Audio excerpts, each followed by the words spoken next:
শুভ সকাল বন্ধুরা, তোমরা সবাই কেমন আছো? আশা করছি তোমরা সবাই ভালো আছো এবং সুস্থ আছো। আমার পরিবারে তোমাদের সবাইকে অনেক অনেক স্বাগত আর অনেক অনেক ভালোবাসা জানিয়ে আজকের ভিডিওটা শুরু করছি। তো সকালবেলা দেখো এই যে কাপড় টাপড় গোছাতে লেগে পড়েছি। সকাল বলতে একদমই কিন্তু সকাল নয়, আজকে সকালে টিফিন খাওয়া হয়ে গেছে। তারপরে সকালের বাসি কাজ করে নিয়েছি, তারপর টিফিন খেয়েছি, বানিয়েছি, খেয়েছি। তারপর দক্ষ বাবা ওকে নিয়ে স্কুলে গেছে।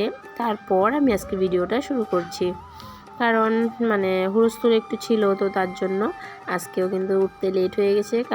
কারণ কি, কালকে বিয়ে বাড়ি থেকে আস্তে আস্তে অনেকটা রাত হয়ে গেছিলো। আর আসার পরে ঘরে যা যা বাসন টাসন ছিল সব ধুয়েছি, গ্যাস ট্যাস মুছে টুছে, বোতল টতল মগ জগ যা ছিল সব ধুয়ে মেজে সব পরিষ্কার করে করতে করতে অনেকটা লেট হয়ে গেছিলো। তো তার জন্য ঘুমাতেও লেট, আর ঘুমানোর আগে তো ভিডিও এডিটিং করে রাখতে হয়, তো তার জন্য অনেক রাত্র হয়ে গেছিলো। তো তার জন্য আজকে একটু লেট হয়েছে উঠতে।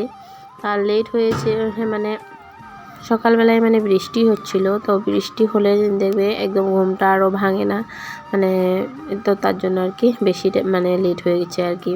বৃষ্টি পড়ছিল, তো কখন কয়টা বাজলো একদম আমি সজাগই পাইনি। উঠতে 7টা বেজে গেছে। তো তার জন্য আর কি লেট হওয়ার কারণটা হলো গিয়ে সেটা। তো এই 2 দিন ধরে আমার লেটই হচ্ছে। পরশুদিন রাতে শোনার জন্য শোনা ঘুমায়নি, তো তার জন্য লেট হয়েছে। কালকে আবার বিয়ে বাড়ি থেকে এসে ঘরের কাজকর্ম করতে করতে লেট হয়ে গেছে। তো যেটা লেট হয়ে গেলেও কোনো কিছু করার নেই, আমার সময়ের মধ্যে কিন্তু আমি আমার কাজগুলো সেরে নিয়েছি, টিফিন খাওয়া টাওয়াগুলো আর কি। কিন্তু তোমাদের সাথে আজকে এগুলো কোনো কিছু শেয়ার করা হয়নি। আর একটা কথা দেখবে, ভিডিওটা অন করে যদি কাজ করি তাহলেই জানি না কেন কাজগুলো কিন্তু দেরি করে হয়। কাজগুলো করতে যেমন এরকম লাগে যে টাইমটা বেশি লাগে মনে হয়। তো তার জন্য আমার মনে হয় আর কি এরকম, যে ক্যামেরাটা অন করে কাজ করতে টাইমটা বেশি লাগে, বা কাজ করতে করতে কাজের ফাঁকে দিয়ে আবার মোবাইলটাকে ধরে এই সাইড করো ওই সাইড করে একটু ঘোরাও, বা ভিডিওটা অন করো অফ করো, এরকম করতে করতে কিন্তু দেখবে কাজের অনেকটা লেট হয়ে যায়। তো তার জন্য হুড়স্থুলের মধ্যে ছিলাম, তো তার জন্য ভিডিওটা সকাল থেকে অন করিনি। তো আর এখন এই যে বিয়েবাড়ি থেকে আসার পর যে কাপড় টাপড়গুলো শাড়িটা খুলে মেলে রেখেছিলাম ফ্যানের তলে, তো একটু টাইমে ধরো পড়েছি, তো তার জন্য আর রৌদ্রে দেওয়ার প্রয়োজন নেই। আর রৌদ্র যদি থাকতো তাহলে কিন্তু রৌদ্রটা আমি রৌদ্রে দিতাম আর কি। আর রৌদ্র নাই, যে কারণে ফ্যানের তলে সারাতে ছিল, তো তার জন্য কাপড় শাড়িটা ভাঁজ করে নিয়েছি। বড় ছেলের কাপড় ভাঁজ করেছি, ছোটো সোনার কাপড় ভাঁজ করলাম। তো সবাই কাপড় জায়গায় রেখে দেবো আর কি। তো এগুলো ভাঁজ করে নিলাম। আর এদিকে দেখো আমার ওই রুমের বিছানাটা কিন্তু ওঠানোর আগেই হয়ে গেছে। চা খেতে খেতেই কিন্তু আমি বিছানাটা ফাঁকে দিয়ে উঠে নিয়েছি, যেহেতু আমার রান্নাঘরে সেই বিছানাটা, তো তার জন্য আর কি। তারপর ওরা যাওয়ার পর ওদের এই রুমটার প্রথমের রুমটার বিছানাটা তুললাম। বিছানাটা তোলার পর ভাবলাম যে চেয়ার টেয়ারটিও একটু মুছে নিই, তো চেয়ারগুলো একটু মুছছি আর কি। তো চেয়ারগুলো মোছামুছি করার পর ছেলের বইয়ের টেবিলটা একটু গুছিয়ে নিচ্ছি, কারণ ব্যাগ নিয়ে তো চলে গেছে। আর যা যা বাহিরা বহি টহি, তোমার টিউশন বহি খাতা আর কি, টিউশন খাতা টাতা ছিল, তো সেগুলো একটু গুছিয়ে রাখছি। আর টেবিলটাও একটু মুছে নিচ্ছি, কারণ রোজ তো মোছা হয় না, কয়েকদিন পর একদিন মুছি আর কি। তো টেবিলের কভারটা ভালো করে আবার ঝেড়ে পেতে দিচ্ছি। আর বাস্কেটটা জানো তো অনেকটা নোংরা হয়েছে, কিন্তু উপরটাতে ধুলোটা তো চলে যায় আর কি মোছার পর, কিন্তু একটা দাগ দাগ বসে বসে সেটা কিন্তু যায় না। একদিন ভাবছি বাস্কেটটাও ধুয়ে নেব, একদিন সময় পেলে, যেদিন একটু কাজের চাপ কম থাকবে তো সেদিন বাস্কেটটা ধোবো, কিন্তু দেখতে অনেক বাজে লাগে। তো এই যে দেখো, যেমন কাপড়টা রোদ্রে দিতে পারিনি, তেমন জুতোটাও কিন্তু রোদ্রে দেওয়া হয়নি। আমি এক ছোটো সোনা ইউজ করা টিস্যু একটা ছিল, সকালবেলা যে মুখ মুছেছে সেই টিস্যুটাই ছিল আর কি। তো সেই টিস্যুটা দিয়েই আমি ভালো করে আমার জুতো, তারপর ছেলের জুতো এগুলো মুছে নিয়েছি। মুছে তারপর জুতোর জায়গায় জুতো রেখে দিয়েছি। আর ছোটো সোনা তো জুতা কি আর বলবো, আর তো কাপড়েরই জুতো, তো সেটা আর কিছু মোছারও নেই ধোয়ারও নেই, ওর বাস্কেটে ওর কাপড়ের সাথে রেখে দিয়েছি। তারপরে গোছগাছ সব কিছু মানে যা যা করার ছিল সব করে তারপর বাসনগুলো ধুয়ে নিচ্ছি। আজকে টিফিনে বানিয়েছিলাম সুজি, তো সবাই মিলে সুজি আর দুধ দিয়ে খেয়েছি। তো আমাদের বাসন বেশি নেই, 4 জনের 4টা বাটি আর 4টা চামচ। আর যে সকালবেলা গরম জল করে খাই সে গরম জল করেছিলাম সসপ্যানটা, এইটুকুনি বাসন, মানে একদম গোনা বাসন বলতে পারো আর কি আজকে। তার প্রচুর বাইরে বৃষ্টি হচ্ছে, দেখো বৃষ্টির মধ্যে কি করব, কাজ তো থেমে থাকা যাবে না, কাজ থেমে রাখলে কেমনে হবে, তো তার জন্য কাজ আমার চলছে আর কি। তো আজকে বাথরুমের সেদিকে মানে পিছন দিকে গিয়ে যে কাপড় টাপড় ধোবো বা স্নান করবো সেটা 7 দিন নেই, মানে কীভাবে বৃষ্টির মধ্যে যাব, তার মধ্যে আমারও ঠান্ডা লেগে আছে, ছোটো সোনারও ঠান্ডা লেগে আছে।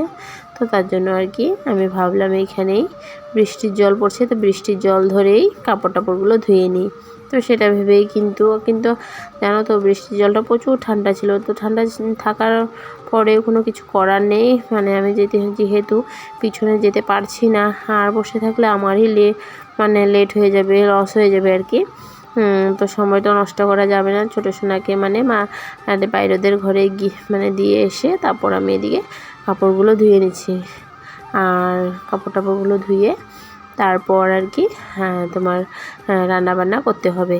আজকে রান্না কিন্তু সিম্পল, গুটি আলু ভাজা করব, আর করব হলো গিয়ে ডাটা দিয়ে ডাল, সেটা তোমরা দেখতেই পারবে, আমি সেগুলো শেয়ার করব তোমাদের সাথে। কারণ কালকে মানে আমাদের ঠাকুরের সৎসঙ্গ ছিল, তো সৎসঙ্গতে কিন্তু আমি যাইনি, দিনের বেলা একটু দূরেই ছিল, তো তার জন্য আমার যাওয়া হয়নি। আর ছোটো সোনাকে মানে নিয়ে এত দূর হেঁটে যেতে পারবো না, তো তার জন্য আমি যাইনি। তো সেখান থেকে কিন্তু আমাদের বাড়ি ওই যে দিদি থাকে, ওই দিদি কিন্তু অনেকগুলো সবজি, রান্না করা সবজি নিয়ে এসেছে। তো ঠাকুরের প্রসাদে বলতে পারো সেটা, নিরামিষ সবজি এনেছে, তারপর পনির সবজি এনেছে, চাটনি এনেছে। তো সেগুলো মানে বাড়ির সবাইকে মানে দিয়েছে একটু একটু করে, আমাকেও মানে এক বাটি করে দিয়েছে। তো আমি ভাবলাম যে গুটি আলু ভাজা আর ডালটা করে নেব, আর ওরা তো সবজি দিয়েছে তো সেগুলো দিয়ে হয়ে যাবে। তো রান্নার ফাঁকে দিয়ে দেখো আমি আবার চা করে নিচ্ছি, কেন বলো তো, চা করে নেওয়ার কারণ হলো গিয়ে তক্সে পাপার মানে লগের একজন এসেছে ঘরে, তো পাশের দোকান থেকে গিয়ে পপ এনেছে, তো পপ দিয়ে দুধ চা দিয়ে ওদের দুজনকে দিয়ে দিয়েছি। আর তো সেটাই, আর চা ওদেরকে দেওয়ার পর তারপর দেখো আবার রান্না তো চলছেই, রান্নার ফাঁকে দিয়ে কিন্তু ওদেরকে দিয়ে দিয়েছি। আর আমার এদিকে গুটি আলু ভাজাটাও হয়ে গেছে, ডালটাও প্রায় হয়েই গেছে আর কি, ওইদিকে ভাত বসিয়ে দিয়েছি। আর আমি এটার মধ্যে করেই কিন্তু ডাল সম্বার দিই, কড়াইতে করে দিই না, কারণ কড়াইতে মধ্যে ডাল সম্বারটা দিলে আমার মনে হয় অনেকটা ছড়িয়ে ছিটিয়ে নোংরা হয়ে যায়, তো তার জন্য আমি এইভাবে করে কুকারের মধ্যে ডাল সম্বার দিয়ে কুকারে এই ডালটা রেখে দিই আর কি। তো বন্ধুরা, আমার ভিডিও দেখে তোমাদের কেমন লাগে কমেন্টে কিন্তু জানাতে একদম ভুলবে না। কমেন্টে কিন্তু আমাকে অবশ্যই জানাবে যে আমার ভিডিওটা কেমন লাগে, ভালো লাগলেও বলবে, খারাপ লাগলেও বলবে, খারাপ লাগলে আমি একটু ভালো করার চেষ্টা করব। আর ভালো লাগলে লাইক একটা করে দিও, একটা লাইকে কিন্তু আমার মনটাকে অনেক উৎসাহিত করবে আরও নতুন নতুন ভিডিও করার। আর তোমাদের লাইকে কিন্তু একটা লাইক করে দিলে কিন্তু আমার ভিডিওটা আরও নতুন নতুন বন্ধুদের কাছে গিয়ে পৌঁছে যাবে, তো সেটাই আর কি। আর আমাকে কিন্তু একটু টাইম দিও তোমরা সাবস্ক্রাইব করার জন্য।